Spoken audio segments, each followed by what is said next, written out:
अंधकार को हरने आई यह पावन रात, पितरों का आशीष बने जीवन का साथ। माघ शीष अमावस्या का अद्भुत पर्व महान, श्री शिव विष्णु कृपा से हो सबके कष्ट निदान।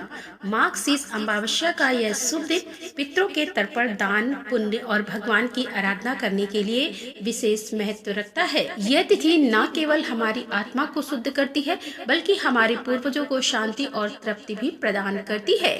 भगवान शिव और श्री विष्णु जी की कृपा के साथ ही यह दिन हर भक्त के जीवन को मंगलमय बनाता है।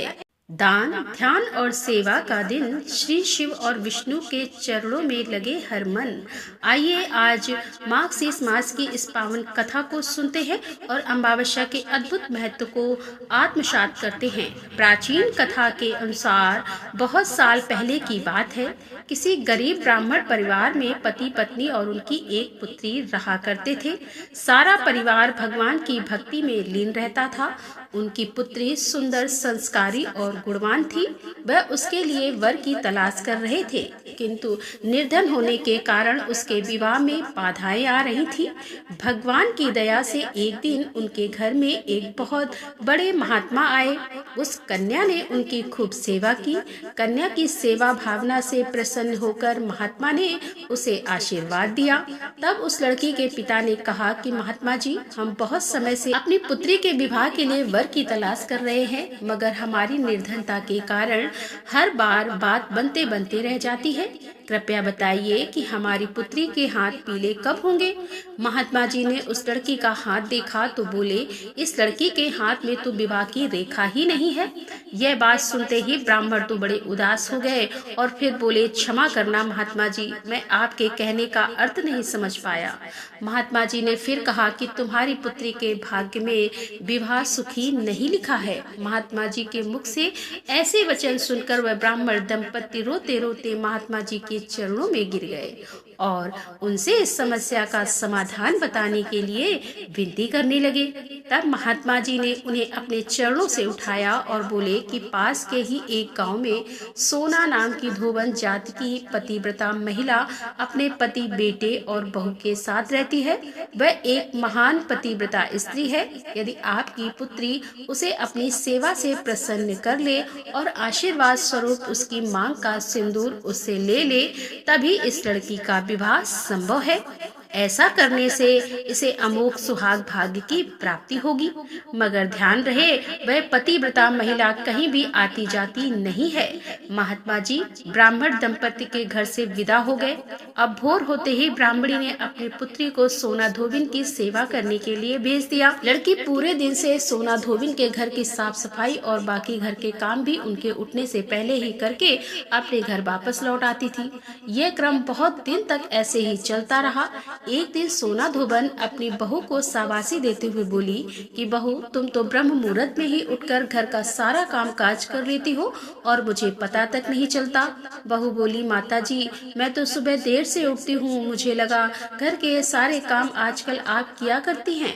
जानकर सोना धोबन को बड़ी हैरानी हुई। उसने सोचा कि आखिरकार उनके घर का यह सारा काम कौन करके चला जाता है।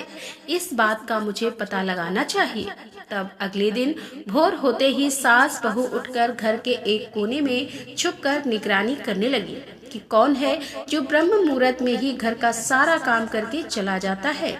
उधर अपने निर्धारित समय पर ब्राह्मण की पुत्री आई और मुख से भजन करते करते सारा काम दिल से करने लगी। अपना काम पूरा होने पर जब वह वहां से जाने लगी तो सोना धोबिन ने उसे पकड़ लिया और उसके सामने आकर उससे पूछा कि तुम कौन हो बेटी, और इस तरह चुप कर मेरे घर का काम क्यों करती हो। ब्राह्मण की पुत्री ने उन्हें महात्मा के द्वारा कही हुई सारी बात बता दी।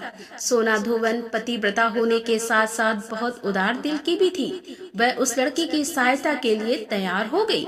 उस दिन अमावस्या थी और वह उस लड़की के साथ बिना अन्न जल ग्रहण किए उपवास रखकर उसके घर की ओर चल पड़ी। उसने सोचा कि रास्ते में कहीं पीपल का पेड़ मिलेगा तो उसे भवरी देकर और उसकी परिक्रमा करके ही जल ग्रहण करेगी। लड़की के घर पहुंचकर सोना धोबन ने जैसे ही अपनी मांग से सिंदूर उस कन्या की मांग में लगाया तो सोना धोबन के पति के प्राण पखेरु उड़ गए। सोना धोबन को ज्ञात हो गया कि अब उसके पति इस दुनिया में नहीं रहे। वह ब्राह्मण परिवार से विदा लेकर चल पड़ी। रास्ते में पीपल का पेड़ देखकर उसने ईंट के टुकड़ों में से 108 बार भवरी देकर 108 बार पीपल के पेड़ की परिक्रमा की। उसके बाद जल ग्रहण किया। तभी उसके पति की मृतदेह में प्राण लौट आए। इस प्रकार अमावस्या के दिन पीपल के पेड़ की पूजा करने और इस कथा को सुनने सुहागिन महिलाओं का सुहाग अटल रहता है। सुहागिन महिलाओं को सभी प्रकार के मनोरथों की प्राप्ति होती है। जिनका विवाह नहीं हो रहा है उन्हें मन वांछित वर की प्राप्ति होती है। सभी अविष्ट मनोरथ की पूर्ति होने के साथ साथ ऐसे भक्तों के घर में धन, अन्न, सुख, समृद्धि के भंडार भी भरे रहते हैं। अमावस्या के दिन विवाह संबंधी परेशानियों के निवारण के लिए किसी धोबिन परिवार को कुछ भेंट दक्षिणा इत्यादि देने का भी विधान है। यह थी अमावस्या की व्रत कथा। तो दोस्तों ये थी आज की कथा पसंद आई हो तो वीडियो को लाइक कर दें, दोस्तों के साथ शेयर कर दें और हमारे चैनल पर यदि आप पहली बार आ रहे हैं तो हमारे चैनल को सब्सक्राइब कर लें। मिलते हैं अगले वीडियो के साथ, तब तक के लिए राधे राधे, जय श्री कृष्णा, हर हर महादेव, जय भोलेनाथ की।